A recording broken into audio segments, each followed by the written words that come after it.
My name is Sarah Gerons, and I would like to start with explaining you briefly what the Video Snackbar Hub is and why we are hosting this international webinar.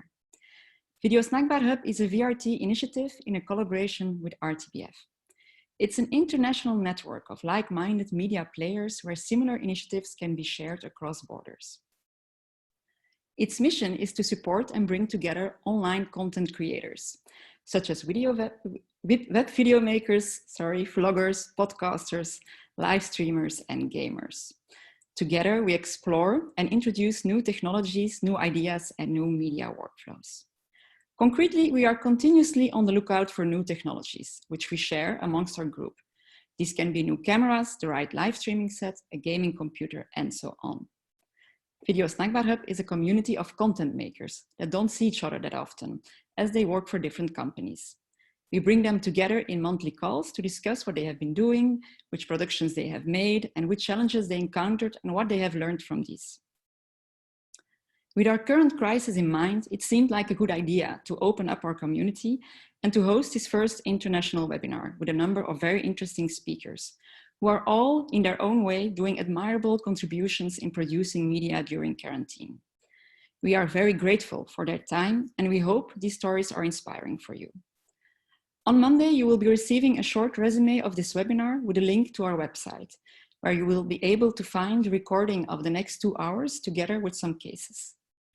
You're also invited to our next webinar on April 29th, where Belgian war correspondent and reporter Rudy Franks and Larissa Gorner, Director of Advanced Life Solutions at Grass Valley, will share their experiences. And many more to be announced, of course. If you'd like to join our Video Snackbar Hub and its 12 broadcast members from Norway, Denmark, Austria, France, Belgium, and more, then feel free to contact me through the mail address that will be shared on Monday and also in this chat. And I would like to end by thanking everyone who contributed to this first Video Snackbar Hub webinar. And I would also like to introduce you to our two moderators of the day, Rani and Chakot. Once again, welcome and enjoy the show. Hi there. Hello. Good afternoon, everyone. My name is Chakot, and this is my colleague Rani. Maybe say something, Rani. Hi there. Hi, everyone. Hi. Welcome. We will be hosting this webinar today.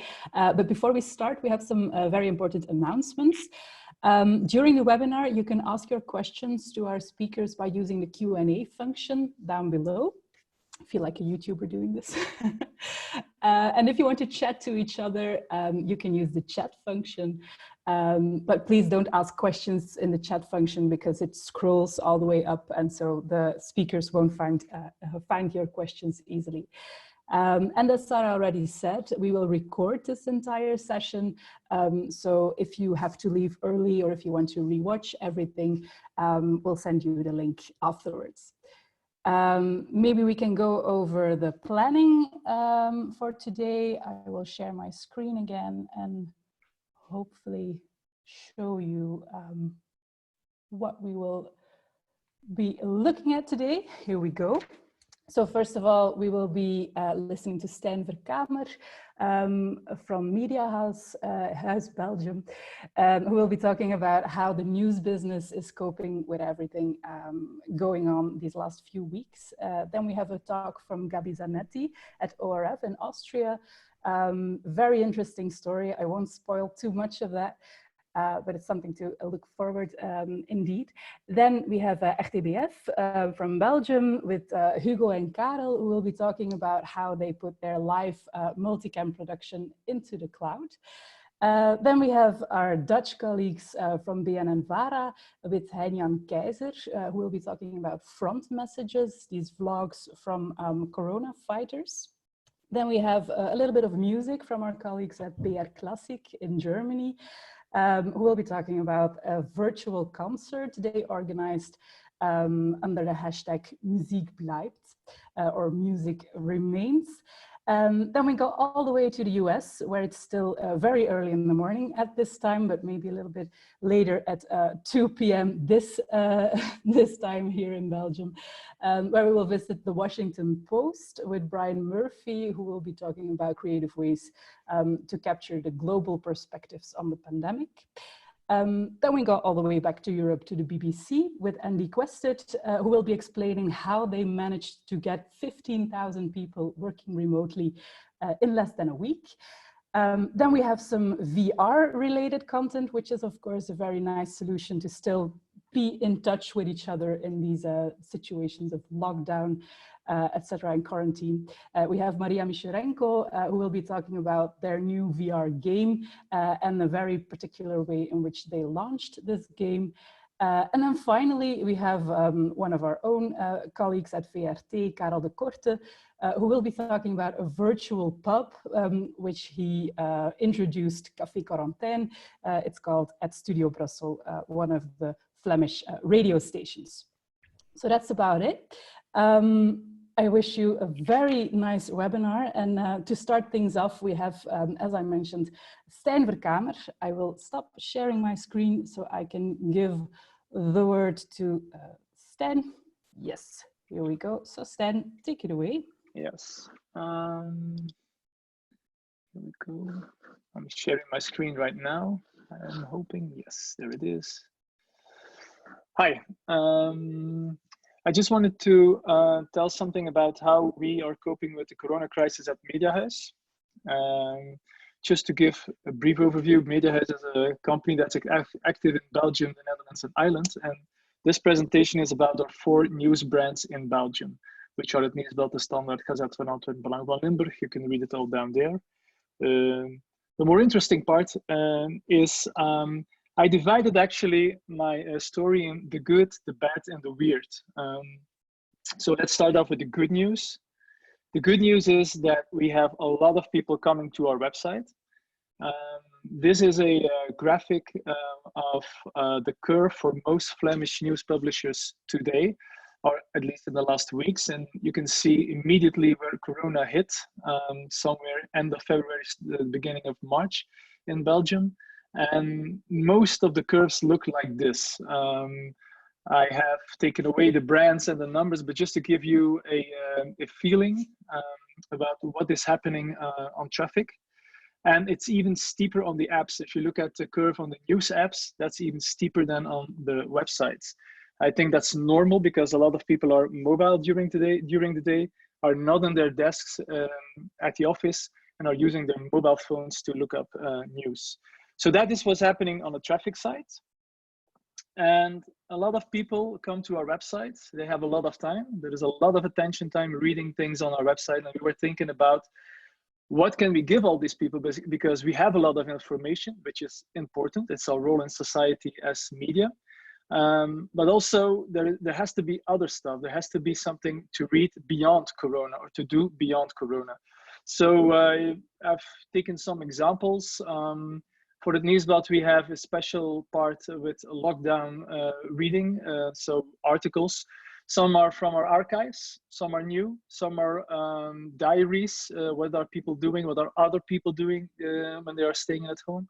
But Belang van Limburg, that's below, has concerts on its website. We have new puzzles, and we have a lot of content about what can you do when you have to stay at home in every news brand.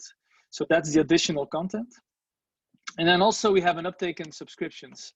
The graph that you see there is how the uptake is going in the States, which is the red line, and how it's going in Europe. So a lot of people see value in what they read, and they take a subscription.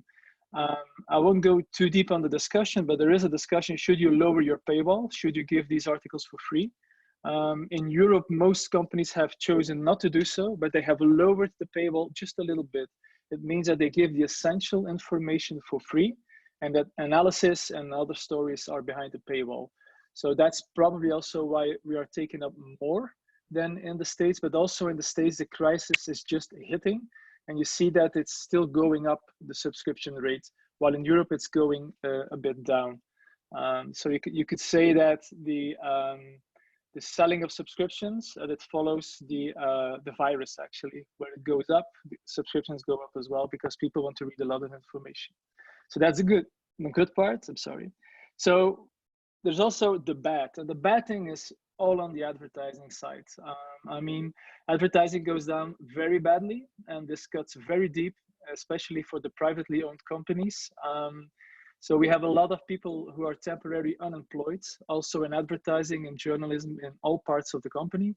And if you're a media company that is dependent on advertising for like half of the revenue, which media is not, then it's really a hard time for a media company. And also, we are not sure how much of this revenue will be completely lost. We hope that a lot of campaigns will be rescheduled after the crisis, but mostly they are not rescheduled in summer. So we'll have to hope for a good autumn and a good winter. So this hits very hard. You can see what people are predicting right now, a loss of 30% in the second quarter, but I think that is underestimated. It will be far more than this. So this is the bad part.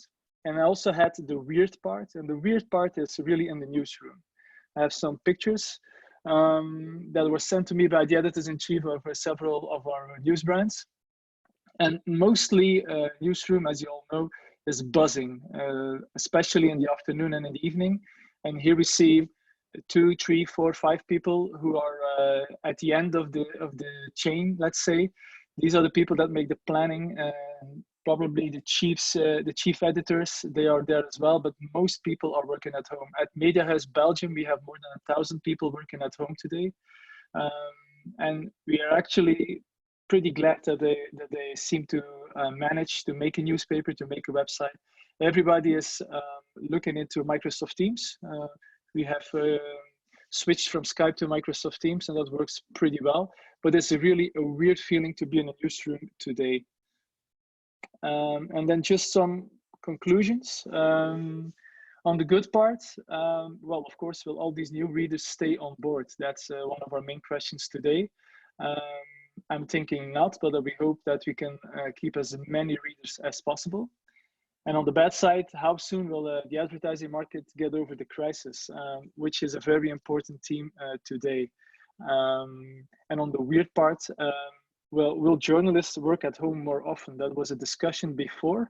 And I think that during this crisis, we have seen that it is possible to make newspapers, to make websites when you are working remotely. So that might be a new culture coming up. So that is my short story about how we are handling our news at Media House Belgium. Okay, thank you so much, Stan. I see that we've received some questions in the Q&A section. Warm welcome to all of you to add some more, because even if we can't handle them right now, Stan has the ability to answer them afterwards in chat form. So the same goes for all of the other speakers, of course. First question I see over here is, was it hard to put everybody at home, or was remote working already established before the crisis? It was established very well in most parts of the company, not so much in the newsroom. But of course, the virus is so hard and is hitting so hard that people want to work at home. There's no way that people want to come to work today. So it was actually, we had to. So the good thing was that we had the systems in place and that the system stayed up all the time. Also, editorial system stayed up all the time, and that was actually the good thing. So we know that it works. That's one of the few good things that we get from this crisis. Mm-hmm. Yeah, can imagine. Rani, have you found any other questions? Yes. Has the pandemic pushed the media house to move into digitalization of workflows and processes faster? No, I think that we were also already digitalizing most of our work processes. I think the one thing that we have to work on afterwards, that's actually a good question, is that we should have a better planning tool, because planning is not easy today. The tool is in the editorial system, but I think we could do some upgrades on that, so people don't have to work on 3 screens and their mobile phone and everything else to get a good planning of especially the newspaper. It's not so much for the website, it's especially for the newspaper, especially for the regional newspapers, because they have a lot of people working remotely in small villages everywhere in the country. And they need a better planning tool, I think. So I should discuss this with the editors-in-chiefs afterwards, or actually now, maybe next week. Yeah.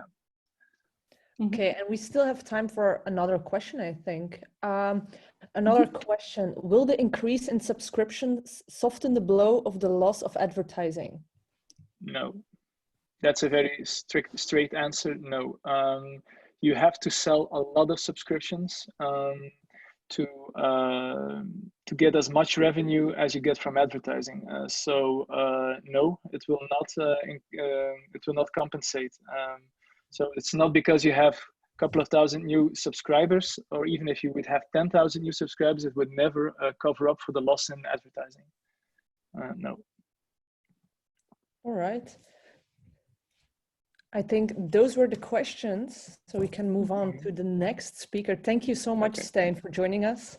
No problem. And please stick around because there are still some questions in the Q&A section, so feel free to answer them right there. I will. Okay, then it's time for our next speaker, who is coming to us live from the ORF studios in Austria, and for a very specific reason, but I'll let her explain everything. This is Gabi Zanetti from ORF. Hello, my name is Gabi Zanetti and I work at the ORF, at the Austrian Broadcast Company here as an editor on the foreign desk. I am at the moment one of 65 ORF employees to have been put into isolation within the ORF center here in Vienna. And we're here to ensure uninterrupted broadcasting. The team is staying, that means 24 hours a day within a closed area. Nobody is allowed to come in. We work, eat, sleep, and spend our free time, of course, here. And today, it's already the day 10 of doing this. Here at the RF Center in Vienna, we work, where I work, there are 24 people from the information and 31 from the technical team. This is what was seen as the minimal number of people required to produce and handle news program in the way that we are doing it now. There are moderators, there are editors, there are technicians, administrators, all these people were put it together. And as you know, working within broadcast means to have close contact to people, both within the team, as we saw it also in the pictures from the speaker before, and also with those we interview.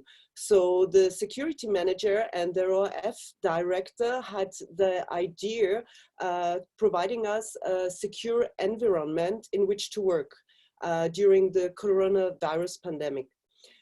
We were the first program production team to be put into isolation, following on from the transmission team, the on-air channel management, and the MCR. They were the first one to put into quarantine.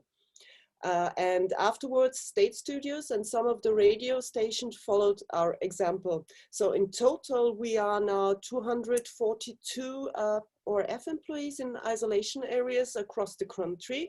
And we are ensuring the continual broadcasting of the news in Austria.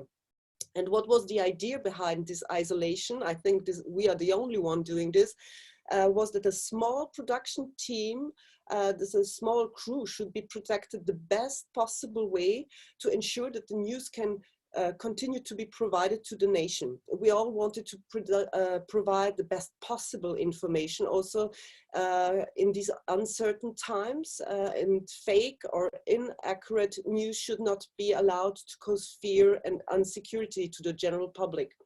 So that people should rely on us as they normally do. And I must say honestly that before the crisis, just before, the public service broadcasting in Austria was being really questioned politically, but now it's well understood that this kind of organization is very important.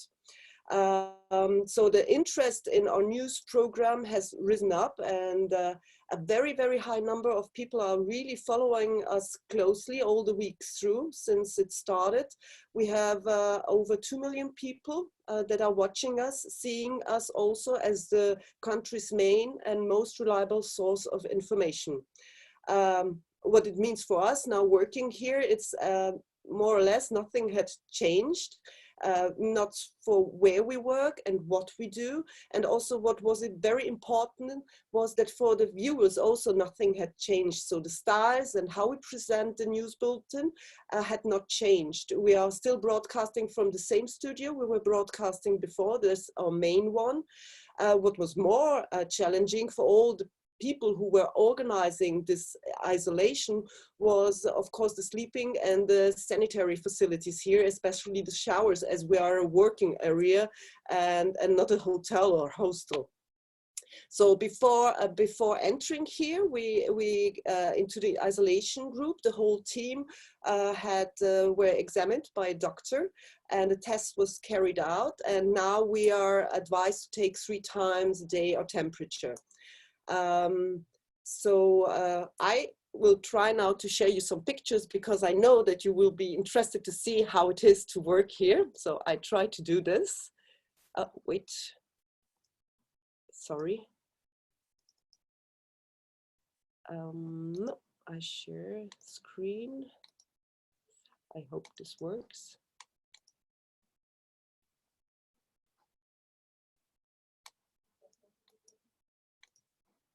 I hope you see it now. No, we don't see it yet, Gabby. I think you still have to click share. I did, but wait, I'll try it again. I tried again.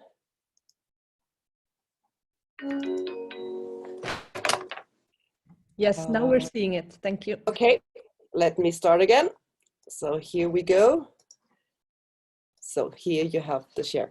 So in order to, we all know that it wouldn't be particularly glamorous here, of course, and the tables in the adjoining offices, they were free, of course, because a lot of people did not come to work. And so they moved the desk to the side and real beds were put in. We all have a little walk to get to the shared showers, of course, but it works. We were all now a little more or less a little family, and it was not long to see each other also in our night things. They provided us really everything. They gave us even bedclothes and towels. All is very simple, but it's comfortable enough. And the best thing is really, as we have so much place, that we all got a kind of upgrade, that nearly all of us got now a single room. So after the long working hours that we really have here, we have a little personal retreat that we can use.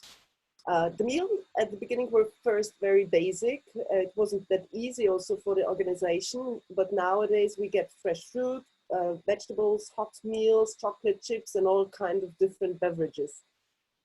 We mostly work here in 2 shifts, main shifts. It's the morning shift. It starts around 8 o'clock in the morning. And depending also if there is a special broadcast, if there is a press conference from the government. And we finish with the news bulletin at 10 o'clock in the evening. And the very early shifts and the very later shifts that we normally have in the RAF, that's produced from an external team by our colleagues. Nevertheless, of course, we know that we all sleep. So this is the end of it. That, right, I put this to the side.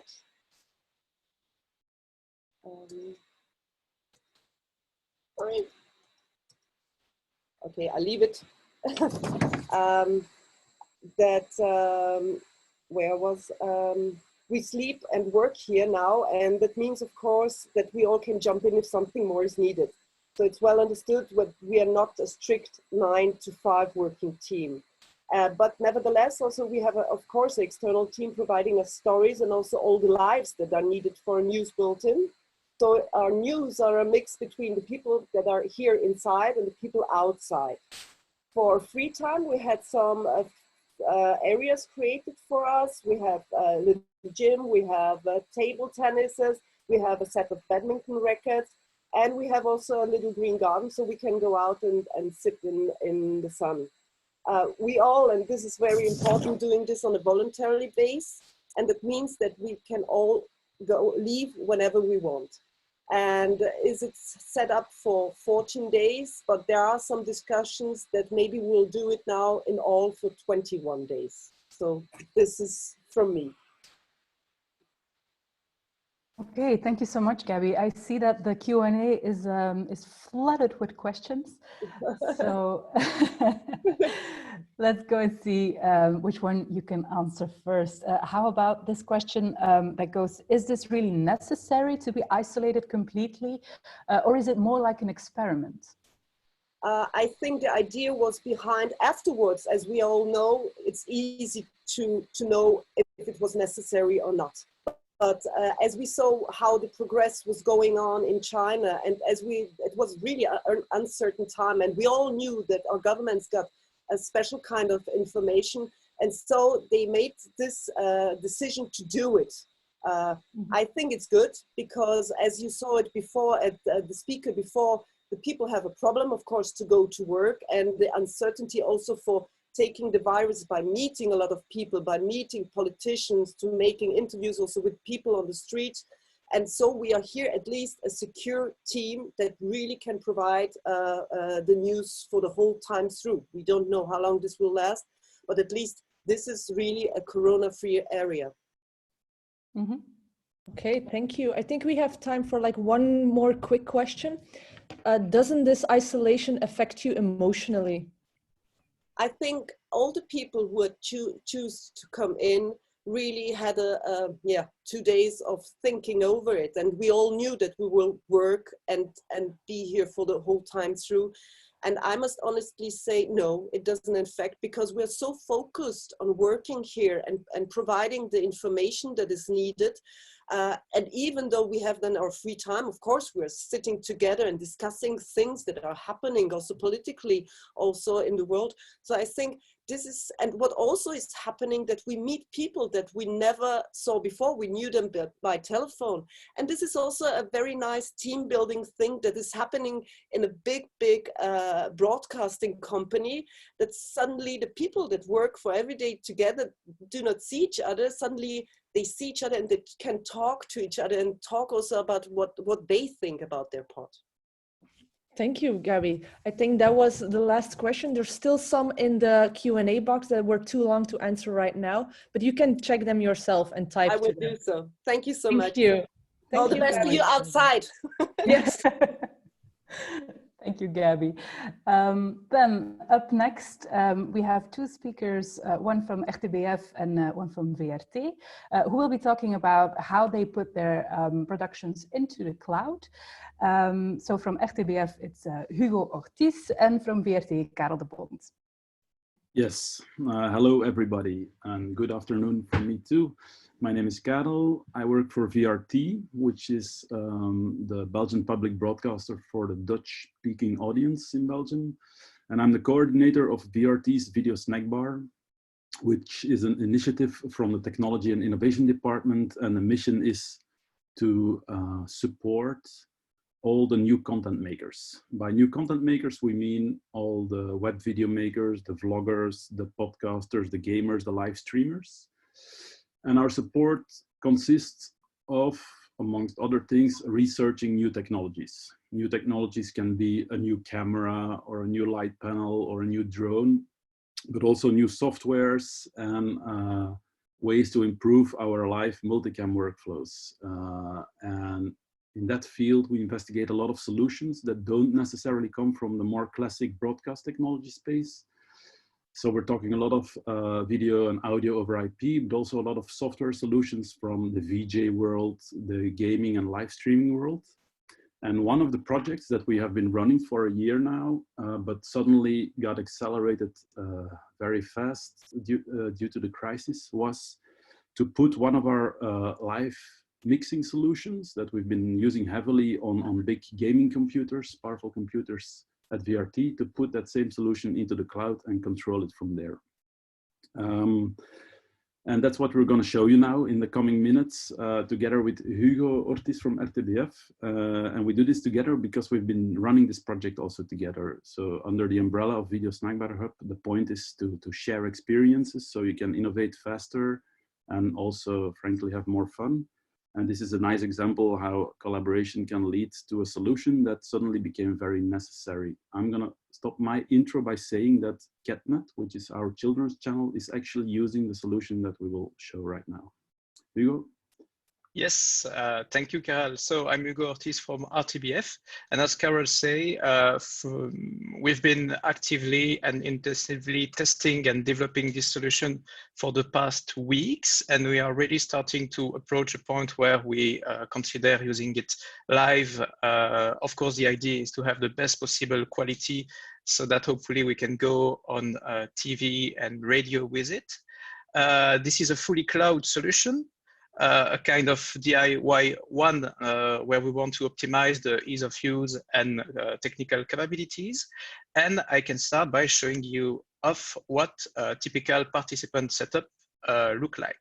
So you can see you have a smartphone with an app to get the image of the person with the best possible quality. And each participant have a video feedback web page that they can use to see other participants and to have a feedback of the production feed. Another picture I can show you is the typical feed of a director. This is Andre from RTBF. And the director use a custom-made web page control panel that I will show you in more detail in a few seconds. And he has a video feedback from his directing and can also communicate with all the participants. This is another one done by another director. It's super fun to see how each director can set this up at home with what they have as equipment. So let's dive into a little live demo because I think it is way more cool. So you see here the live video feedback that a director will see. And I will open the control web page that he can use. This is a fully custom web page that you can super easily change. So the idea is that we can very quickly train directors to use this solution because it is super simple. You can see here, I can just launch a video clip or put some picture on air. I can go to a caller, put his name on air. And yeah, the idea is that the control surface is the easiest possible.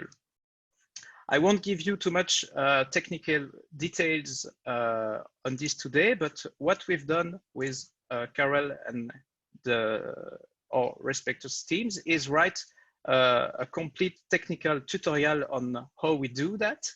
And yeah, the idea is to encourage you to reproduce that. Maybe Carol, you can say a few more words on this. Yes, so the point of this tutorial, which I'm right now sharing in the chat box, so you can take a look for yourself, is to share what we do. So you, if you have the courage and the time to do it yourself, and we would be honored if you would, and feel free to give some suggestions on how to improve it, but also to share with us your experiences. Because once again, that's the whole point of this Video Snackbar Hub, that we put our knowledge together and all our findings and learnings, and by that we can innovate faster. Voila, so as I told you, at VRT we are already using this on air. Hugo showed you, let's say, the first or the second iteration of this work, but we have a lot of extra ideas already to expand on, but we're very interested to find out what you think about this. So for the remaining minutes, if you have some questions, shoot. Okay, thank you so much, Karel and Hugo. We did receive some questions in the Q&A box. Maybe one very interesting one, you just shared with us how we can do this ourselves. So is most of the stuff that you've used off-the-shelf products, or how much of it is really developed in-house?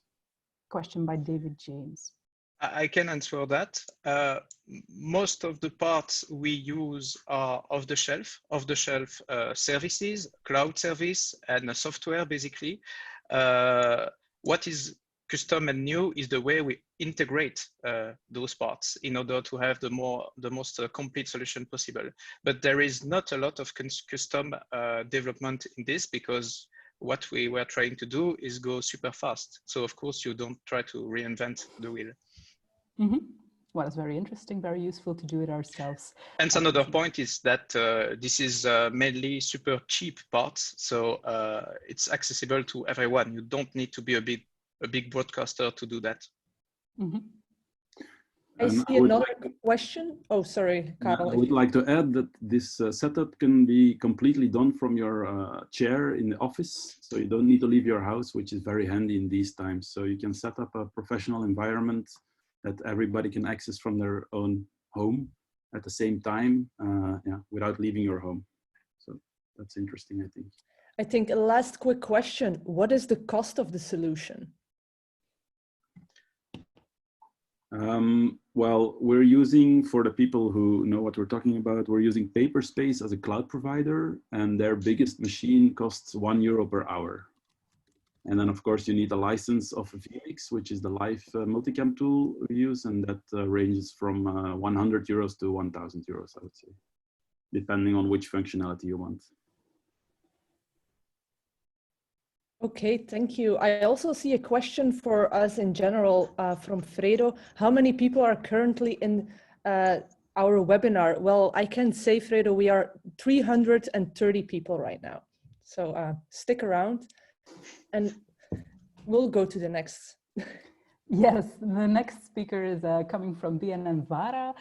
His name is Henjan Keizer, and he will be talking about front messages. So Henjan, the floor is yours. Thank you. Thank you. Interesting to hear all these stories from other European countries, and we're dealing with the same horrible disease at the moment. I'm working for BNNVARA in the Netherlands. It's one of the national broadcasters, and I'm normally the commissioning editor for this channel, mainly involved with the journalistic productions, such as talk shows, documentaries, and less involved with entertainment and fiction productions. Let's go back to March 15th. That was the day when Prime Minister Rutte here in the Netherlands, he announced that all schools would be closed and that people had to stay at home and work from home as much as possible. And can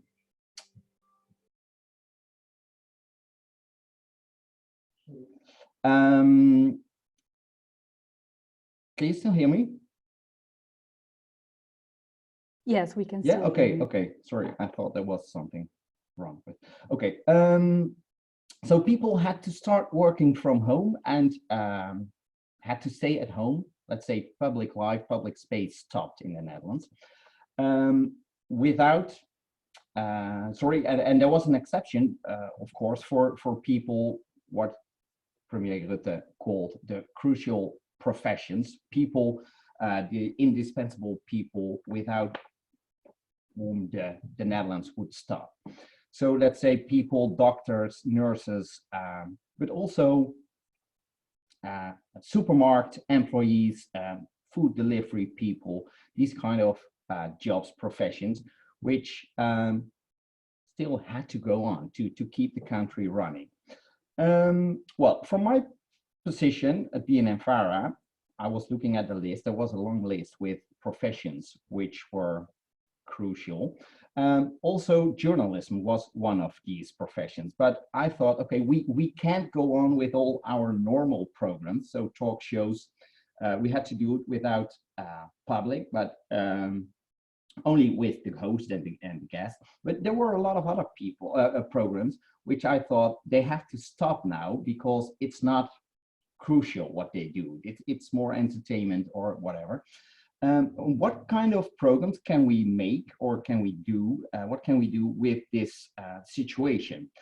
There was there was a director, very famous director in the Netherlands, a documentary director called Geert-Jan Lasse, and he came to BNNVARA with a very simple and nice idea. And he said, everybody has a phone nowadays, and everybody is able to record with the phone. Why don't we ask all these people, all these indispensable people who are working now to keep the country running, to record themselves. And I thought, okay, that's a pretty smart idea.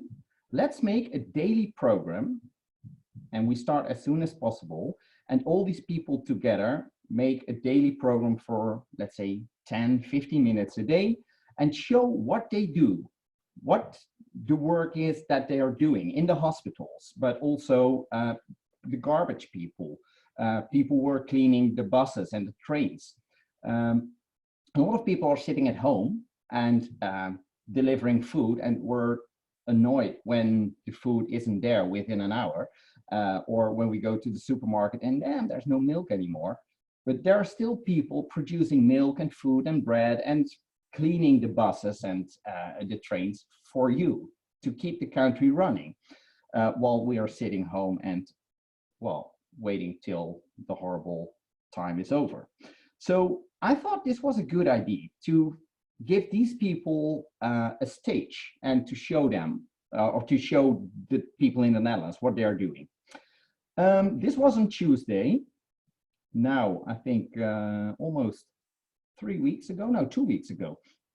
And Wednesday, we decided, yes, let's do this. So we started. But the first thing was, how do we do this? People, also our people, were working at home.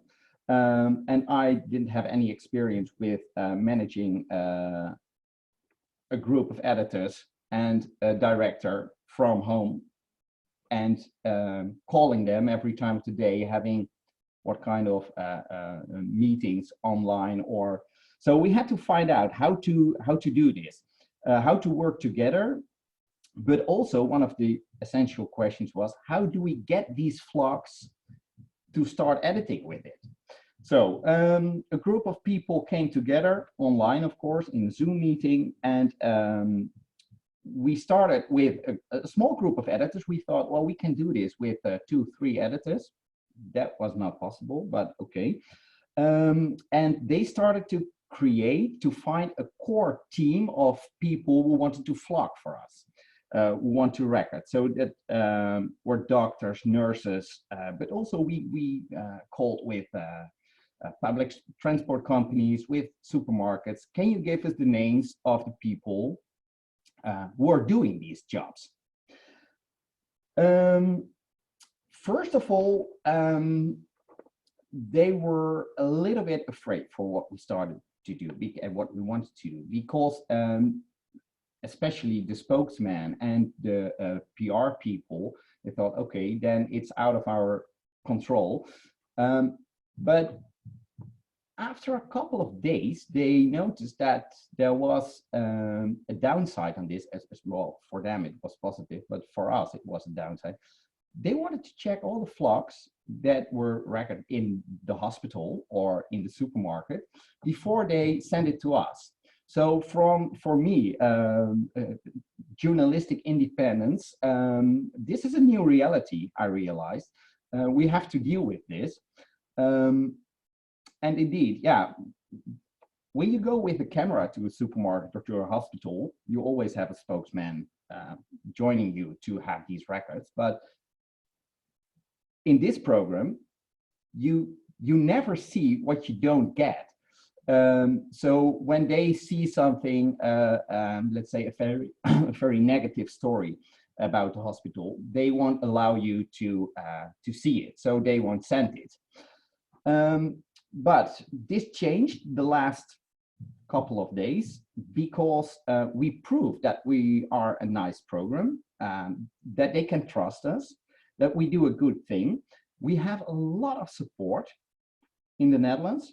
And one of the main reasons why they let people send us the vlogs directly is that they can't handle it. Because since we started, and that was 2 days after the idea popped up to do this, we started with the editors working on it on Wednesday, and on Friday we had the first program with vlogs, and from then on we now have daily, I think, around 80 to 100 people sending us their stories. And they asked me to show you some kind of things we're getting. I was able, because I'm still working on the program for tonight, I was able to send you or to subtitle a small part of the episode of yesterday. So then you will see what kind of stories we get. And I will show you also, but later, a piece of the show, I think last Tuesday. But then you don't have the subtitles, but you get an idea of how we edit this program. So let me show you first.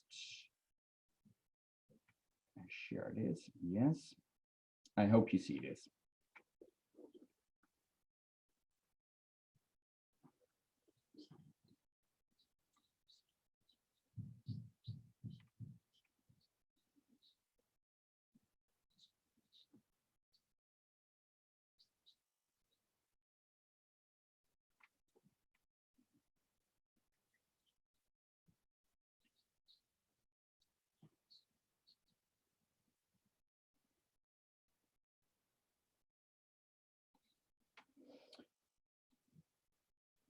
These are the kind of flocks we get, as I said, around 100 a day now. You only have time for, I think, 15 of these flocks. This is one of the 3 flocks she made during her duty. So they show us around. When we started, we asked them, okay, do it in a quiet place, maybe in your car after your work. Tell us what happened. But the most interesting flocks are during their work, and people are doing that. They are proud of what they're doing. All these nurses, doctors, but also supermarket people, people in public transport, whatever, policemen, they are proud of what they're doing, how they are running the country. And it's beautiful to see what they do, and also to see that they are willing to share it with other people. I will show you another piece of the program. You won't understand it, probably only the Belgian people, because it's in Dutch, but you get an idea of how the program looks, what we're doing. This is the fragment you will see is a nurse in a hospital on the ER. The phone is ringing, and then she says, oh my God, this is the emergency phone, I have to stop vlogging. Another thing is, and that's the piece after this, is an ambulance bus. They try to move patients from the south of the Netherlands, where they have many more than in the north, from the south to the north of the country. So she will show you the bus, and I will show you the fragment.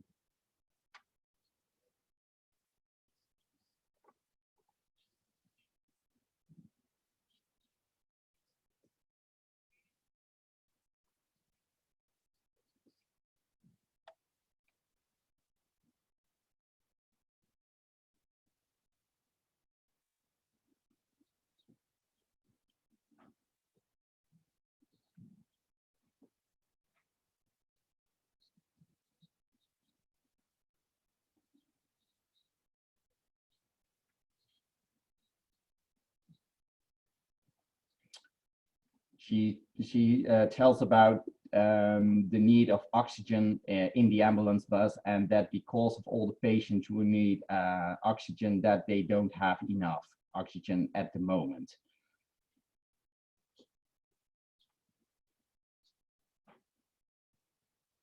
This was a lung doctor, and he responded to the new number of patients in the Netherlands. Well, this is how the program looks and what we're doing. It's only flocks from people who are running the Netherlands in this horrible time of Corona. So far, we made 15 episodes, so that's today. We are doing this for 2 weeks now. We think we will go on for another 2 weeks with this daily program. And we are thinking about, well, and that depends on how the situation is going on, and how the epidemic period will go at the moment or in the coming weeks. But maybe we will change into, let's say, a weekly program after a couple of weeks, because we want to stop this when the coronavirus, this epidemic period stops. And we are also making plans for, let's say, the end of December to make a special evening with all these people together, hopefully together in the studio, and look back on this period. So we keep all the footage, all the material, and we already have a group of editors working on that to make a special front messages documentary, or a special evening, whatever. So that's what we are doing at BNNVARA with the corona. Okay, thank you so much, Henjan. I see that we've run a little bit over our time, a little bit out of time, so we won't have time to ask you any questions live, but I've seen that there are a lot of questions popping up in the Q&A, so maybe you can answer these in chat form. I will. Great. Yeah, I see them. All right, no problem. Okay. That's great. So then we'll move on straight away to our next speakers. Also two speakers talking from BR Classic in Germany. They organized a virtual concert, and to talk about that are Sebastian König and Werner Bleisteiner. Here you go. Oh, hello. Can you hear me? Yes, we can hear you, but we see we don't see the complete keynote. Okay, so then we have to try to arrange something else. Also, it up. So if I got one. Music festival here in Bavaria for our listeners, for our online viewers, because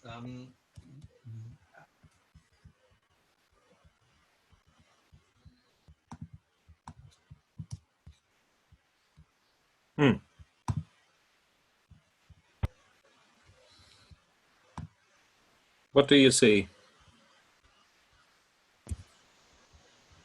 But our yeah, we see the next slide already, so we see some kind of presentation mode. Okay.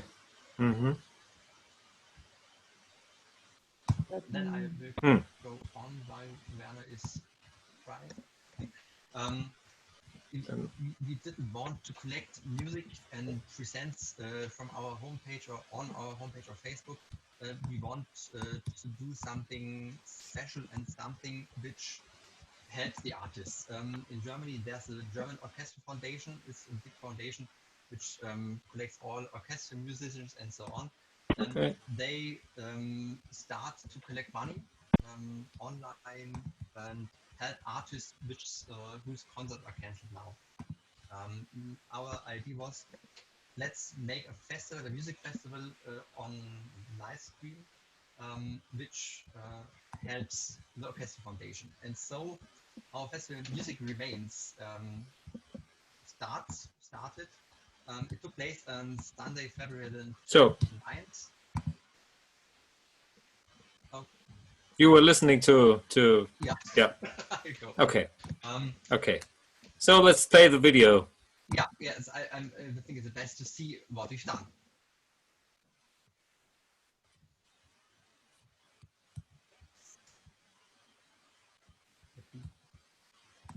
Then we don't hear anything.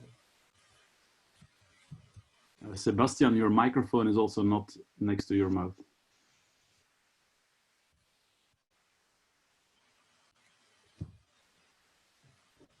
Werner, you forgot to share your screen with the sound. I'm sorry. Werner, please start again. We don't hear anything. Okay. Okay.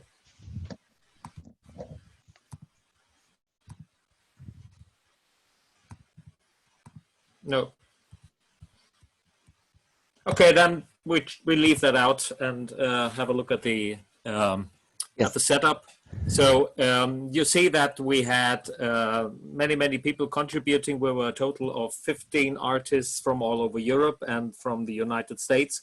So that's what the basic principle that resembles quite a lot to that what we've seen earlier. It's about the cloud production system that we applied for that sort of transmission. So we sent different, we suggested streaming apps to the artists for iOS and for Android, and they were set up with an RTMP stream into that cloud. And the thing was, we were able to control that from the office, and it was a very small team. There were only some 5 people who had contact to the artists and asked them to join. And it was Sebastian and 2-3 other people who were actually running the whole production. This was not an official BR supported technical production. This was all driven by our content department. And that ran for 5 hours, as I said before. And of course, not everybody was able to join live. And some artists, they said they better want to control what they put out because they didn't have a lot of experience with going on a live stream. And of course, for them is the artistic value and is very important. So they pre-recorded it and sent them a file. But I think we had some 5, 6, or 7, or the half of the people actually joined live. And we were also able, our host was also able to do some interviews. We were using a separate system, video conferencing system to talk to them. And this is the basic principle that this whole thing was run for 5 hours last Sunday.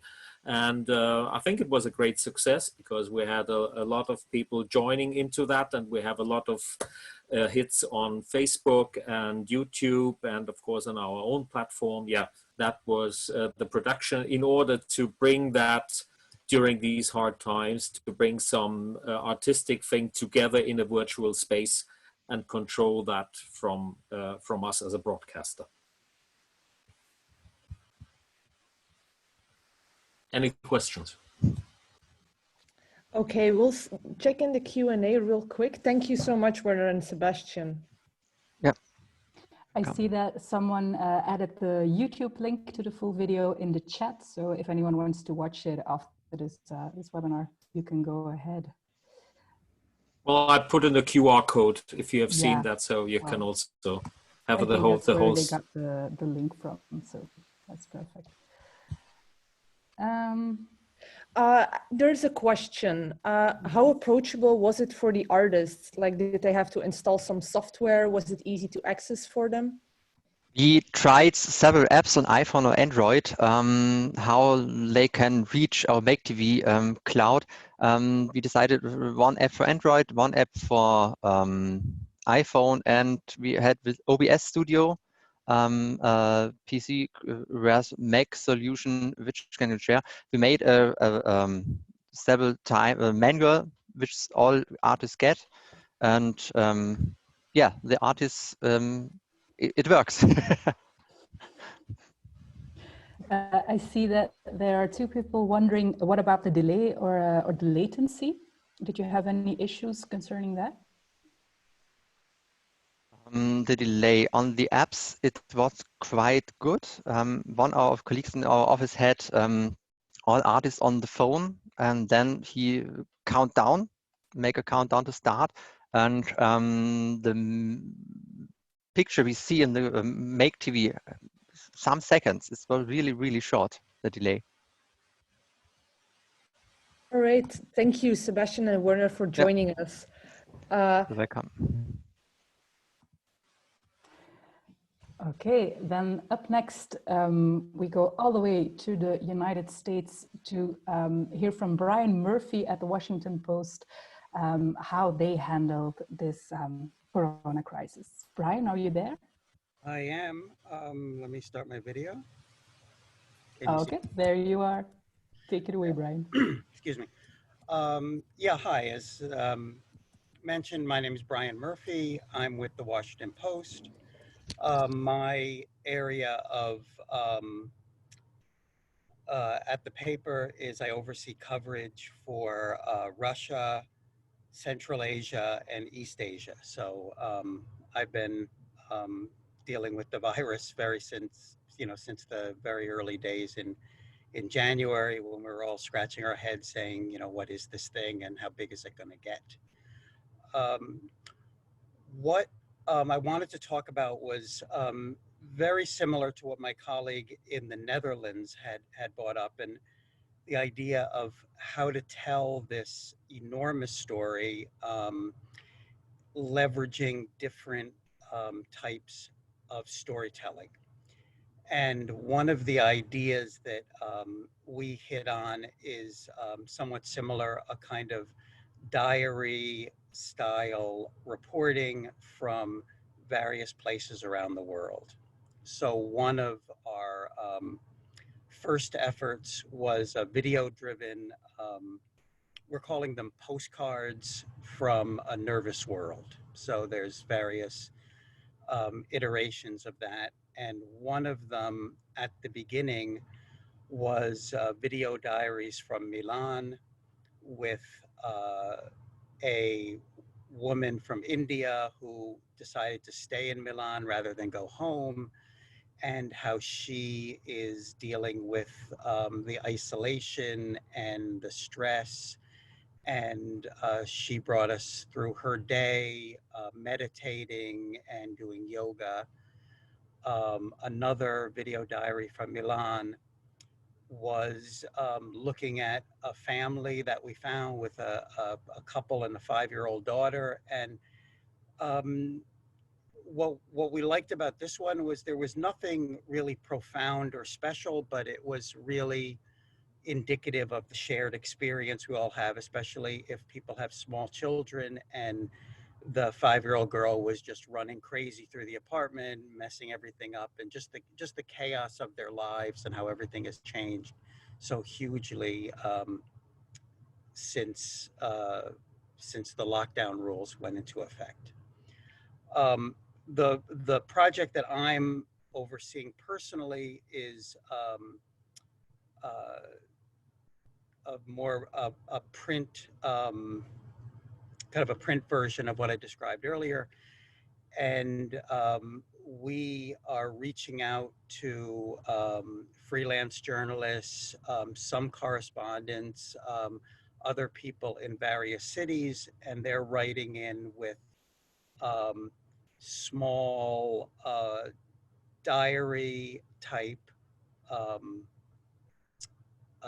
small essays about their life and experience. And what we want these to be is as personal as possible, how much they want to share, but we're looking for the kind of reflections on how their life and life in their city has changed so much. So we have had contributions so far from Berlin, Moscow, I have to look over at my notes, sorry, Dublin, Madrid, a small city near Dortmund, Uppsala, Sweden, London, Warsaw, and our next installments, we're going to go farther outside Europe to Tbilisi, Sao Paulo, Brazil, Toronto, and Sydney, Australia. So those are coming up. I'll share if I can. I'm not very good at Zoom, so bear with me. I'll try to share one of the pages that from one of our recent postcards. And I think I'll be able to do that. Right. So if you see here, this is what we're trying to achieve. Probably the text is too small for folks to read, but what we're again, we're looking for a way of telling this story that is deeper than the daily events, more intimate, more of a moment in time. The entry from Dublin, for example, I thought was very eloquent and telling of our days. One of our contributors wrote, "I never noticed all the sounds of Dublin. until they fell silent, and her reflections on a city without the buskers, without the sounds, without the normal rhythms of what she's used to. Our correspondent in Moscow wrote about how she's trying to get fit.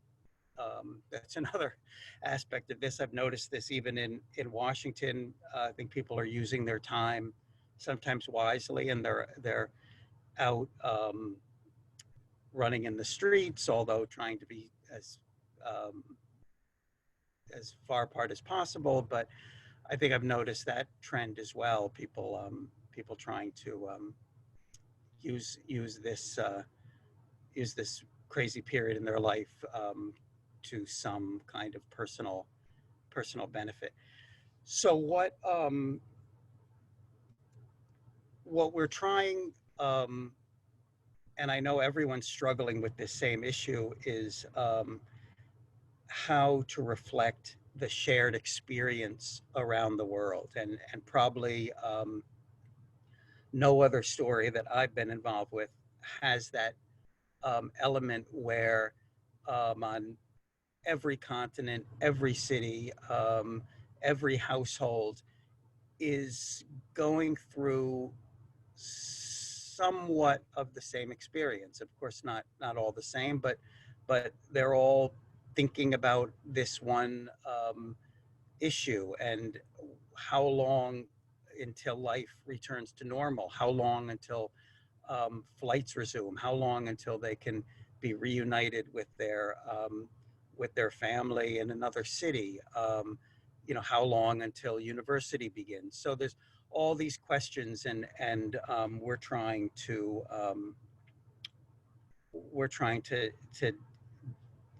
do dig as deep as we can in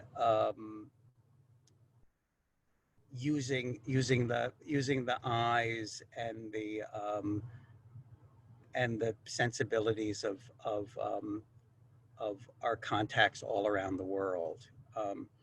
What we might try next, I don't know if it'll be successful, but we might shift to this idea to TikTok and do a kind of call out to the world and have people send in their TikTok whatever they want, really, and our video teams might try to make this into a kind of montage or compilation of how people are dealing with these same issues around the world. So that's really what I wanted to discuss, and again, I think it reflects a lot of the issues that my colleagues before me addressed in various and very smart ways about how we can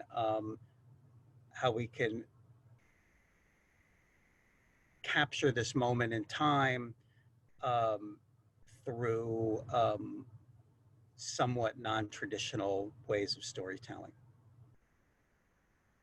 So much, Brian. Wonderful stories you've received so far. I was wondering, how do you collect all these different stories? Are they just from people who are working for the Washington Post abroad, or? They're a combination of some correspondence, but not so many because they're really busy. Mm-hmm. We have something that we've built over many years. It's called the Talent Network, and it's freelancers from around the world. The good part about this is that they are kind of pre-vetted. We know their expertise, we know their language skills, we know their availability, we know their skill set, whether they're good at video reportage, or if they're especially good at photography as well. and we've built this big database, and I'm kind of tapping into it now, just kind of randomly, at least at the beginning. I think it's going to be more systematic, but at the beginning I was just sort of picking cities at random, saying, let's think about Dublin, and then I'd do a search for Dublin, and names would come up, and then I'd reach out to these various freelancers. Mm-hmm. Well, since you've broadened your reach by choosing different destinations, how would you do this for people who don't speak English? Because all of them are in English, right?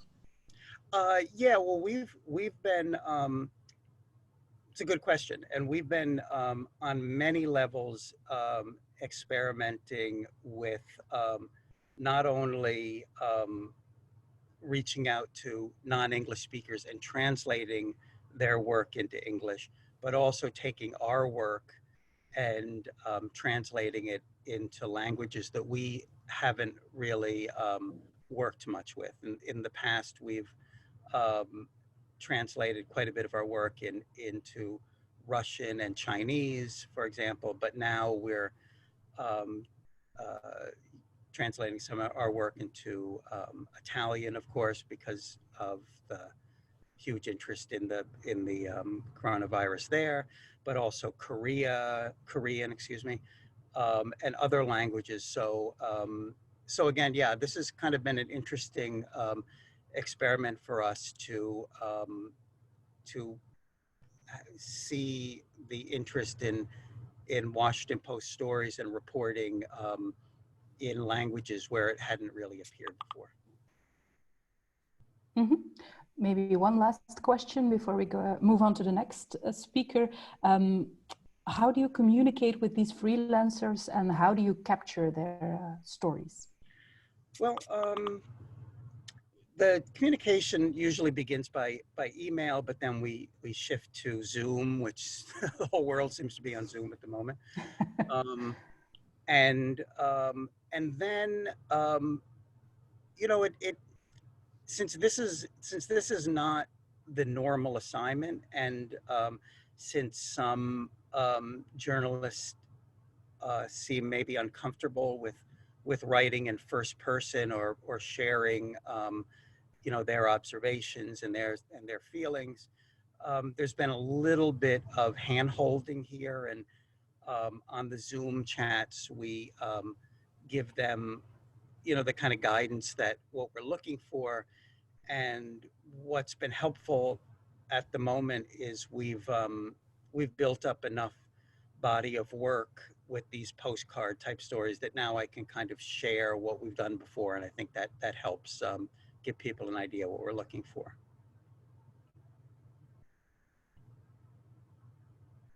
Mm-hmm. Okay, well, thank you so much, Brian. And stay safe as well. If any one of you attendees still have some questions, you can drop them in the Q&A box, and then Brian will answer them in chat form. Then we'll move on to our next speaker, who is joining us from the BBC. Please welcome Andy Quested. Hi, and good afternoon, everybody. So I'm speaking not from Broadcasting House, but from my home office. But what I wanted to do today was to pick up on something that Gabby was talking about earlier, and it's about the way public service organisations are picking up the challenge and coming through with ideas. But one thing I do want to talk about, and I will share my screen very quickly. Second. Too many buttons to press on Zoom. So one thing I did want to talk about is as I say, business as unusual, which is how the BBC has moved from an organisation where possibly we had 1, maybe 2,000 people working remotely. We went to over 12,000 people in about 3 to 4 days, and this Monday we're up to 16,000 concurrent users of our systems remotely. And this is a little bit of a graph showing that people do go to bed But as you can see, the working day is still roughly the same as it was, 8:30, 9 o'clock till 8:30, 9 o'clock at night. We are maintaining, and the key thing about this is we're maintaining a community. And I think what we need to talk about a lot more at the moment is communities. I'm part of the EBU team that has started the Slack channel, and this event was advertised there as well. So it's about keeping people together, especially within organizations that are dealing with the public. And we have to think about, if we can maintain our own communities, then actually we can start to make content for the public that reflects that community and reflects our audience in the way that they expect from us. I think the worst thing you can do is sit in front of a news channel 24/7 and just get the news coming in time after time, bad news, bad news, bad news all the time. What is good is to have some normal programming, and to do that you need to keep your community of program makers together. And tonight we have a program called the News Quiz. This is taken from the last time we put it out. The last series is just before Christmas, and it's got a format, 2 panelists in each team and a presenter, and we're going to maintain that format. It works incredibly well, and this is what we'll be seeing tonight for the first time on Have I Got News For You, which is the same set, well, it looks like it, but with our panelists, our speakers from home, so all 4 of them. How they'll react without an audience, we wait to see, but I saw some of the preliminary checks and the trials, and they were feeding off each other just the same way as they did when they were in the studio. And it's a comfort zone. This will get large audiences because it'll make fun of the news, it'll be serious, but the format will be the same, and it'll be an entertainment program. One of our remits, and every public service broadcaster's remit, is entertainment, education, information, and the iPlayer and BBC Sounds are picking up incredible amounts of publicity and people coming to them. And the saddest thing, obviously, this year, we don't really care about the sports programs going, the Olympics. That's really incidental. The saddest thing is, of course, is the Eurovision Song Contest has gone, and so just to make life much more interested in the UK, we got all our radio stations together, and we actually did the Great British Sing-Along. Right now, broadcasting to millions across the UK, England, Wales, Scotland, Northern Ireland. 5 radio stations unite. Live on BBC Radio 1. Oh, hi. Radio 2. Morning, morning, morning, my lovely. 6 Music. Good morning, you. 1 Extra. Yes, people. Asian Network. You're in the right place. This is BBC Radio's Great British Sing-Along. And I will spare you the sing-along. The other thing we did is brought forward iPlayer Kids, and I did register, so I can go and watch the channels and specially design content for our 2 main children's channels, CBBC dealing with the older children's 5 to 13, for example, and CBeebies, the most famous 0 to 5-year-old channel, which is working really well. I had a look and I've had to play, and it's very easy to use and parents protected, of course. What else are we doing? Well, as we all know, the schools have gone. The BBC does run something called Bite Size, which primarily used to be around exams and online courses. But this morning we announced one of the largest ever educational initiatives from a broadcaster, where we pick up when the summer term should start in a couple of weeks' time, straight after Easter, with bringing the curriculum to everybody that is isolated in ways that they can work easily with sound, pictures, interacting with the curriculum. So it brings everything together into a cohesive educational program, which again builds that community and keeps those communities running. And the other thing I think we can do, especially as public service broadcasters, is we have a wealth, we have a mine, an archive that we can mine for any topic you like. And we've all been talking about various things we're up to with trying to make people socially isolate, to shop carefully, to be considerate, to exercise, but to keep apart, and try to keep together while keeping apart. As you know, we have the clap every Thursday, which I think is a very unfortunate term, but every Thursday evening, 8 o'clock, everybody goes outside to applaud those people who are working in sometimes very dangerous situations, our health workers, our delivery drivers, supermarkets, social workers, just to remind them that we're all thinking of them and we all appreciate what they do. But some of those information films are really, really important, and we can mine the archive. And just something really topical on the program that's been out for many years about shopping. Look at this! On special discount from Cash and Carry. Good, huh? This is too many. It's not too many. We're always running out because you lot use too much. What are you talking about? You only ever need a little bit. Look, this too much. This too much. This just right. Nobody ever needs to use more than that. So again, shop responsibly, stay at home, get a routine, wash your hands, and make sure you stay active.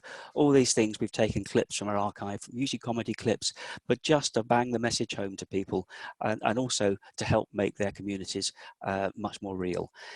So thank you. Well, thank you so much, Andy, for this lovely talk. We're straight going over to the Q&A function to see if any questions have popped up. A very interesting one, maybe a very general one for all of our speakers today. Will remote work stay the norm when the crisis is over? What are your thoughts, Andy?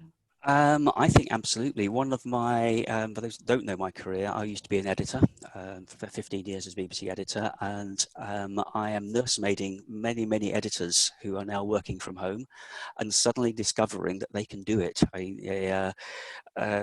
The work on remote delivery of files, the remote mixing, the remote dubbing, the remote QC is all beginning to work. A lot of cloud-based solutions that we started to use are now coming into their own. There is, I work with R&D people as well, and they have a wicked sense of humor occasionally. As you know, in the UK, we went from tape to file, AS11 file, very, very quickly. In less than a year, we switched completely. That was driven by the fact that there was a Sony factory in Japan that was now underwater. And our wicked R&D people, I just pointed out that always these surveys, what drives digital take up in your organization? It's usually the CEO, the CTO, and the wicked people there have written underneath COVID-19. Actually, it's driven our digital transformation incredibly quickly, not months, but days, to come from a situation where working from home was seen as something you did when you absolutely had to working from home as being normal and going into the office when you absolutely have to. I can't see any reason to edit in the same way as we did. Smaller companies, less office space, more use of Zoom and other video conferencing ideas. They're getting better. And a great bit on Radio 4 this morning that said, should we be spending billions of pounds on infrastructure, roads, rail, etc.? Shouldn't we put that money into much, much better connectivity? Imagine UHD versions of Zoom. Yeah, it's possible. It's possible. Would be a lot nicer to have a UHD version of Zoom. Maybe a bit linked to that question, who is still physically needed on site? What's changed is actually the key workers, and again, let's come back to post, which I know the best. The key workers are no longer the editors or the colorists or the dubbing mixers. I call those talent. They're usually freelance in the UK now, and they usually work with the production teams directly, not with the post company. The key people going in now are machine room operators, those that have to physically press a button on a server to keep it running. 2 or 3 of them maximum. In some companies, it's one guy and the security guard. As we move more to cloud-based operations, those have become more remote. So I'm not sure who is needed to be there 24/7 or to be covered. I think more likely we're going to see teams coming together for a program, possibly meeting once or twice physically, working remotely. If you look at natural history programs, they're out on the road for 4 years. Their remote is some island off the South Pole. 2 days back to the nearest piece of civilization. No, that's true. That's true. Well, thank you so much, Andy. If any of you still have questions, you can drop them in the Q&A box, and then Andy can answer them in chat form. Thank you. So then we'll move on to our second to last speaker, which is Maria Mishurenko from Synesthetic Echo, and she's going to talk about VR and how it can be for pleasure and for business. Maria. Hi everyone. Good morning for those who has morning. I'm in New York. We have morning. So my name is Maria. I'm a virtual reality developer and game designer, and also a co-founder of the little studio here in Brooklyn called Synesthetic Echo. So we do VR research, we do VR design, game design, programming, stuff like that. My work always was remote, and it's about virtual reality, so it's very easy transition for me. But I also had some difficulties because of how world works in the world of video games and virtual reality. So I'm gonna tell you the story about my game and how I managed to salvage my marketing campaign in VR. So I'm gonna share my screen.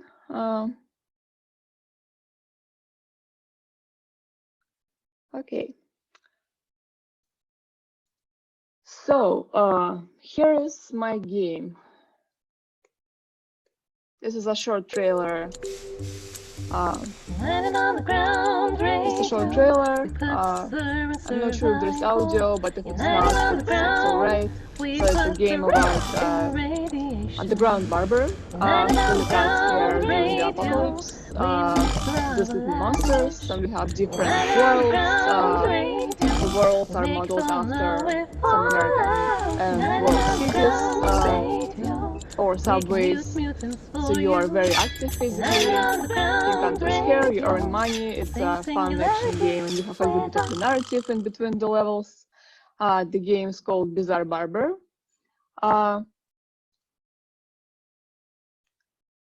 And so here it is on Steam. You can buy it, you can try it. The thing is that we actually released the game, as you can see here, on February 26th. So it was roughly a week before everything started, the crisis started. And we have like 2 months of marketing campaign planned, including all the major conferences, demos, meetings with publishers, meetings with players, festivals. Everything was canceled, as you can imagine. And in this world, the world of game development and stuff, it's still important to be together with your players, to be together with people. Like publishers are making decisions based on personal meetings. So it was really hard for us to realize that now we have to move all our marketing plans into the online somehow, and try to promote the game, because now the game is on, but now we have to tell people about the game so they know about it. Yeah, so we were really upset about all this stuff, and our friend, one of our friends from the Bay Area, they have an agency, an event agency, and they decided to do a virtual reality party instead of game developers conference developer party. And they decided to make this party inside VR. And that was actually really great. So I'm gonna show you some captures from this party.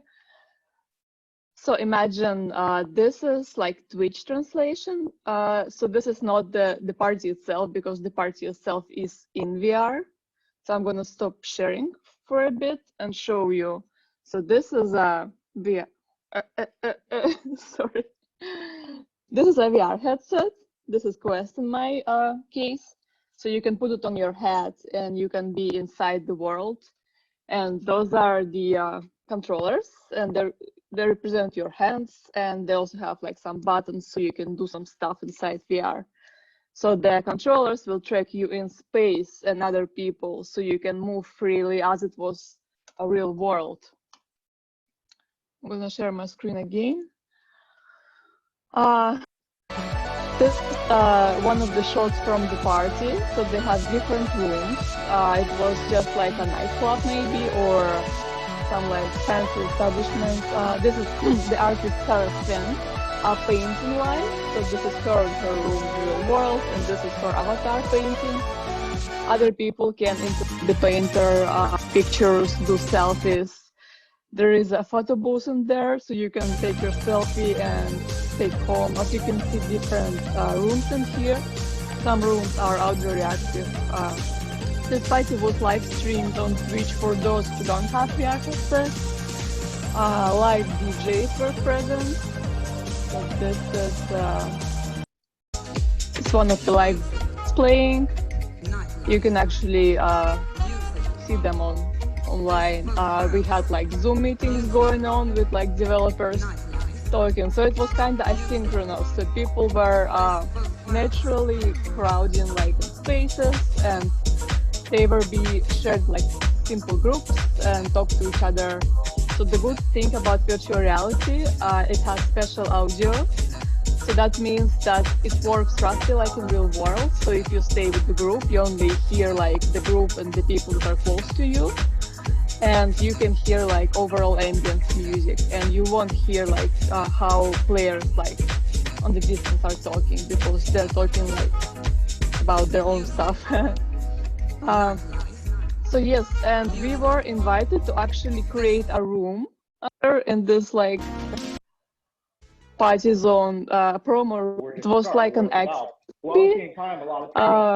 So we basically did a stand, and there was like information about the game, pictures, fun stuff. You can pick up some game objects, you know, and interact. Like various DJs were playing, and people are naturally like crowding there. I actually tried to find some shots from this like stream with our stand, but it's like highly shortened version, I think, so I couldn't find anything. But yes, we had a separate room, and it was also live streamed. And people were like coming there as if it was like the real world conference, asking about the game, asking about how to play the game, whether there are audience or not, and they saw screen shares from the game and objects from the game. So basically it was even better than in real life, because they can immediately like try some stuff from the game, basically. Yeah, so this is like, here you see one of the persons is doing presentation, I guess, importing their Excel sheets and talking about their business stuff as well. So it all looks very crazy, but actually worked, yeah. And it was very inspirational for us to actually meet some people who are in the same situation as me. It was around 100 people inside VR, and maybe like even more watching the Twitch stream. People are insanely creative, you know, all these avatars they made by themselves, and like little animations. And they actually have really good ideas on how to manage the crisis and how to help us. And I went to this party just thinking like how bad everything is. And after like 3 or 4 hours inside the party, I was so relieved, and I was so fun, and I was very happy. So I got like such a huge dose of inspiration, and as a designer, you know, I immediately see like possible use of social VR for games and for business and other stuff. So this is, I'm gonna show you some rooms. So I think you can screenshot this, or I can send you like links in chat later. Those are some platforms that you can use to start like partying and doing business in VR. There are very much a lot of them there, and So Altspace VR, recently acquired by Microsoft, is famous for meetups and their user-led classes. VR chat, VR chat is Anna-based fun, and there was like a news, I guess last year, that a wedding happened there, like a real one with a real priest and stuff. Neos VR, so that was the platform that I just showed you. Neos VR has a multitude of user creation tools. You can create your own avatar, your own rooms. You can program them actually with a very like visual, user-friendly interface. So even if you are not a programmer or designer, you can try yourself to create your own little world. So Rec Room is like wider solution for hanging out, for games, for kids. They also have some modeling and design tools, but they also have ready-made games such as Pong or archery games, massive multiplayer, so you can play together with other people and talk with them at the same time and, you know, see their presence, because presence is what we missed basically now in this crisis, and VR is the only medium who can actually offer some body presence. Rumi VR is a professional suit for conferencing and meetings. Like some industry giants are using Rumi, and also universities are using Rumi for teaching. Wave VR is an amazing app for live concerts in virtual reality. They actually put a motion capture suits on performers, and they stream them in VR, and they stream their music in real time. So nothing is like pre-recorded or pre-rendered. It's an amazing, life-changing maybe experience for musicians.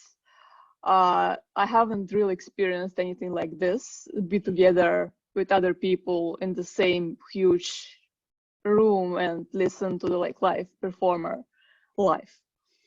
Museum of Other Realities is a VR art museum with social features. So if you just want to, you know, imagine you're hanging out in the museum with your friends and like, you know, discussing art.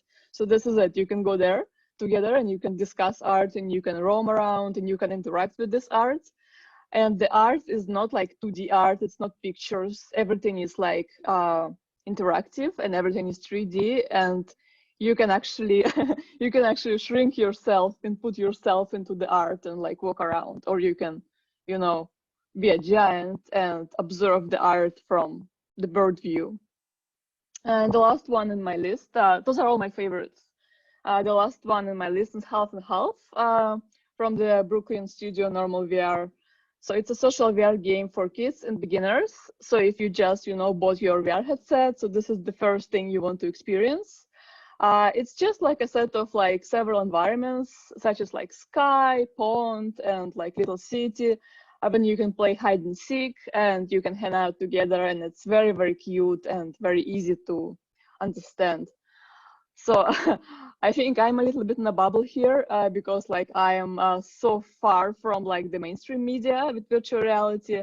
And I might accidentally, you know, mention something that you didn't hear about. So I'm happy to answer any question about VR or social VR.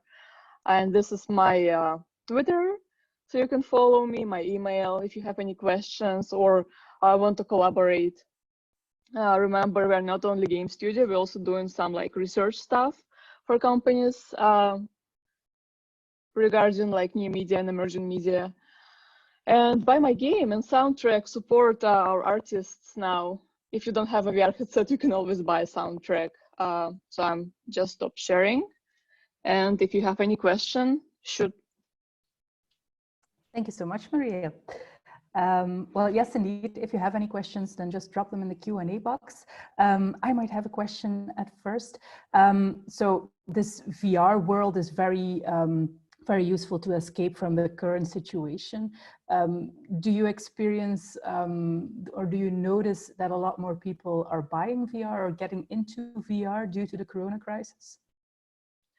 Absolutely, yes. So concurrent users on Steam, this is like the data that we have, are jumped like, and a lot of developers actually having this like plug sales spike. So people are buying like crazy, buying games. But also the shortage of headsets is a real problem because all the factories, you know, especially that were in China, they temporarily stopped, you know, producing the headsets, the hardware. So everything is sold out. And so they're like coming in small batches on the market every week, and they immediately, like in 2 or 3 hours, they're sold out. But you can still buy it, yeah. It's ridiculous, really. So more than ever, people are going to VR. More than ever, players are playing VR, buying VR games. But we don't have a hardware, or not enough hardware for everyone now. Well, on hardware, I see that there's a question: what hardware would you recommend to participate in these parties, considering that there is enough of it? So this one is wireless, right? It's Oculus Quest, and it costs $400, and it's wireless. So it's pretty useful, but it has like a little bit diminished graphics. So for example, this party, News VR party, won't work on Quest because it's like all fancy with like cool graphics and stuff. So I think if you're like media professional or a gamer or want to create inside VR, so you should buy like tethered headsets such as Oculus Rift S with a cord. And if you are like just a user and just want to try, you can buy untethered headsets such as Oculus Quest. Okay, thank you. Another question from one of the audience members: is this a big community? I suppose they're talking about the VR community, as you can, the one which you are part of. It's not a big community yet, but as I said, there was like 100 people in this party, and everyone was basically like very friendly. So this is what you can expect like from the large parties. And you know, a lot of the solutions I just like showed you, you can just go there with your friends, with your community basically, and hang out there because you can't be together physically. But Allspace VR, for example, has this wonderful user-led meetups. They even have like yoga sessions in there in VR, so users are guiding their sessions. So it's a small community. It's still niche, but it's very, very tight, and people are very nice everywhere, except maybe VR chat, because a lot of teenagers and kids are there, and they are sometimes like doing crazy stuff. But everything else is like very nice and polite and tight community, and I expect it to grow, and it's already growing. So we have like so much conferences and events now. People are coming for the first time, and they're staying for good. Yeah, do you expect that these conferences for VR supported games and things like that, that they will be held in VR, in virtual reality, more often from now on? Oh my God, HTC Vive, the company that produces VR headsets, they actually fully shifted their conference 2 weeks ago entirely into VR. And they started the conference with a huge train going just like on participants as a nod to the to the cinema, you know. And it was so amazing. And they got like a lot of interesting design solutions for the conference. And they held this conference entirely in VR, which you kind of should expect from any VR company, right? From any hardware company. But it still was the first one that was held fully in VR. So we're also like learning how to do this. We're also learning how to provide this design tools and like programming tools to maximize this like sense of presence. It's still hard. It's like still very new medium. But yes, I expect like a lot more conferences at least will be held in VR. Not only for like VR enthusiasts or professionals, but for like everyone else. I expect like a lot of like, you know, manufacturers can benefit from VR because they can have their products, they can show them, you can, you know, interact with them. Maybe even better as in real life, because you don't have all this like safety limitations, right? So you can actually try to like be a driver from the like forklift or wherever. You can see your dental scan in like large resolution if you like selling dental scanning machines. So it's the world of amazing possibilities there. Okay, well, that's a nice one to conclude your presentation, the world of amazing possibilities. Yeah. Thank you so much, Maria. And then we'll move on to our final speaker of today, all the way back in Belgium, is Karel de Korte from VRT, who will be talking about something virtual as well, but only on Facebook and on radio, not in a virtual reality way.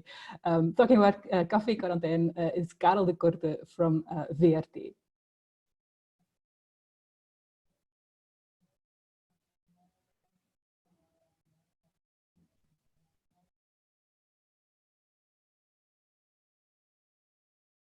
Yes. Do you hear me? Yes, we do. Okay. I'm going to start sharing my screen.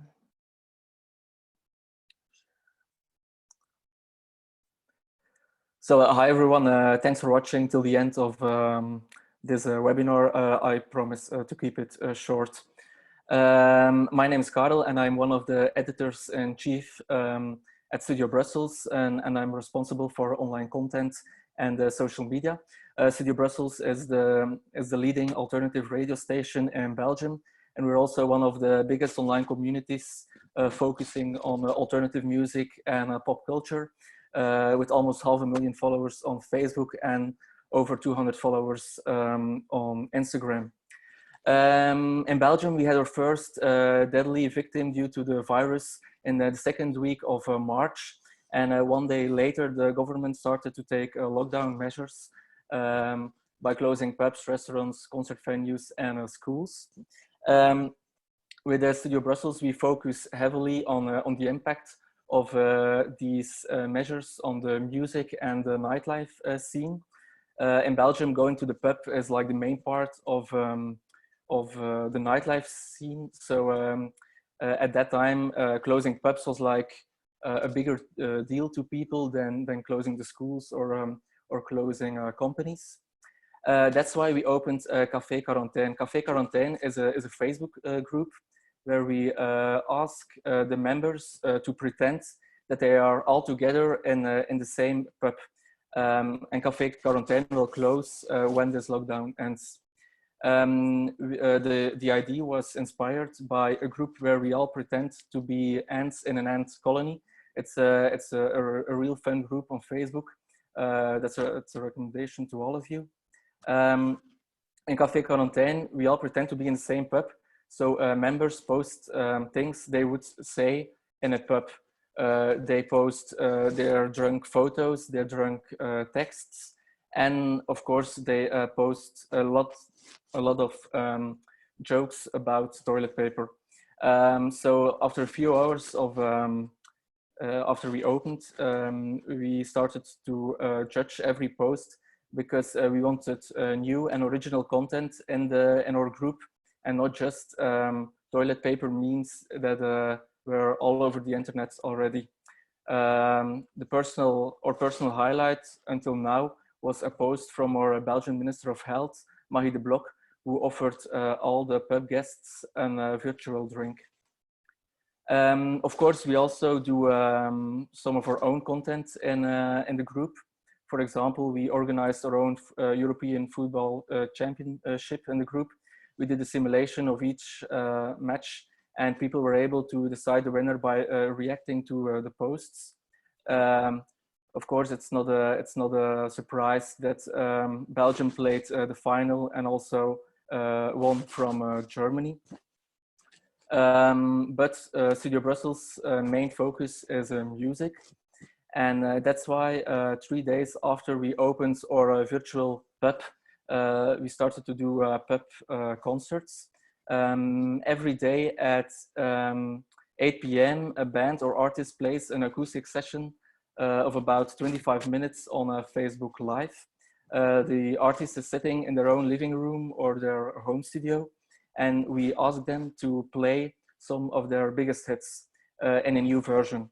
It turned out to be quite successful, with an average of between 2,000 and 3,000 viewers every night. Why is it successful? We believe it's because music connects, especially when everyone is in the same situation, being stuck at home. It's authentic. The artists film themselves with their iPhone or their laptop. They just use external audio, but the quality of the images is really crap, and that makes it really cool. Then artists expose themselves. Sometimes it's imperfect or a little bit awkward because they don't have an audience they can interact with, but that makes it really, really special. And finally, it's very exclusive because band members can't play together. It's mostly the lead singer playing solo. and they play unique versions of their songs. Until now, we've done 15 concerts in Café Quarantaine with some of Belgium's biggest artists. And a few days after we started with concerts, we also started with a daily DJ set at 1 hour later at 9 p.m. Last Friday, we also organized our first pub quiz in Café Quarantaine. Stijn, that's the guy you see speaking with the microphone, is one of our leading hosts at the radio station, and he's a quiz master. And 3 Belgian celebrities play against each other, but everyone can participate from home. And last week we had more than 5,000 participants.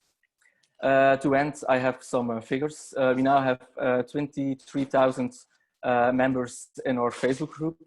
They have posted over 500 posts in like 20 days, I guess.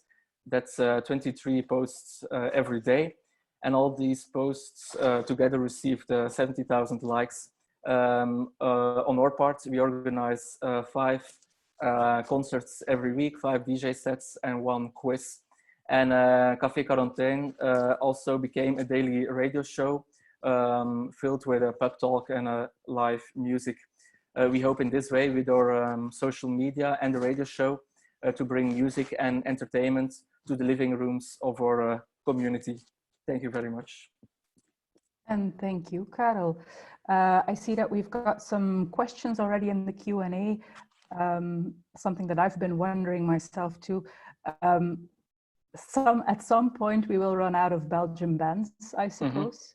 So have you tried inviting big international bands? Yes, we have tried, but it didn't work out yet. So we're still waiting. We also see that lots of the bigger Belgian bands, they want some more time to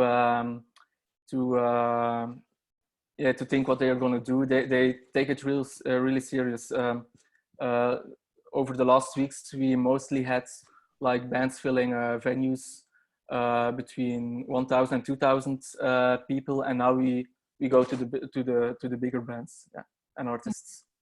Yeah, and in a technical way, how do you manage to put them together and to broadcast them on Facebook? We use vMix. It's like a broadcasting system, really easy to use. We can just send them a vMix call link, and then we go. We do the Facebook Live from just our computer. Yeah, it's the same thing that Hugo showed us right at the beginning of this webinar. Yeah, okay. There's also feedback, so we can show comments to the bands, and then they can play requests and things like that. Okay, nice. Somebody else already asked in the Q&A box if you have any more questions. Attendees, feel free to ask in the Q&A box. But someone already asked, what about content rights in Facebook Live? Do you have any issues concerning that? No, because we are whitelisted by Facebook and the most major labels, so it's not an issue for us. Okay, maybe just one more question. Are the bands that are playing or the singers, are they happy with the quality sound video wise? Yes, the sound is really good most of the time. The video is, I think it's just part of the magic, that the artist is sitting in his living room, and then you take it for granted that the quality is less. So I think it's part of what Café Quarantaine is. Yeah, the viewers are less critical. Yes, exactly. They're happy. There's something to watch, and it's live, so that makes it all it's part of the magic. Yeah. Fully understand. Maybe just one more. So just to be clear, the music bands are playing from one location live all together, or they're in separate locations, or didn't No, they up till now they all played in one location. So mostly it's just the singer of the band solo, and sometimes it's two people that are mostly living together. Like we had a band that is a couple, so they can play together. But when it's a band that lives in different houses, it isn't possible. Yeah. Okay. Well, if you have any more questions, you can still ask them in the Q&A function, and Karel will respond to them. That's about it. Then I can conclude this webinar with one final piece of advice, and that is to already go to the link that is being shared in the Q&A box, if I'm not mistaken, because we have a second webinar coming up at the end of April, April 29th. We will do this all over again with new speakers, with new topics, and hopefully with all of you again. So go click on that link that has been shared in the Q&A box, if I'm not mistaken. And then I wish you a very nice Friday night or Friday morning, wherever you are. And we hope to see you again very soon. Goodbye. Goodbye.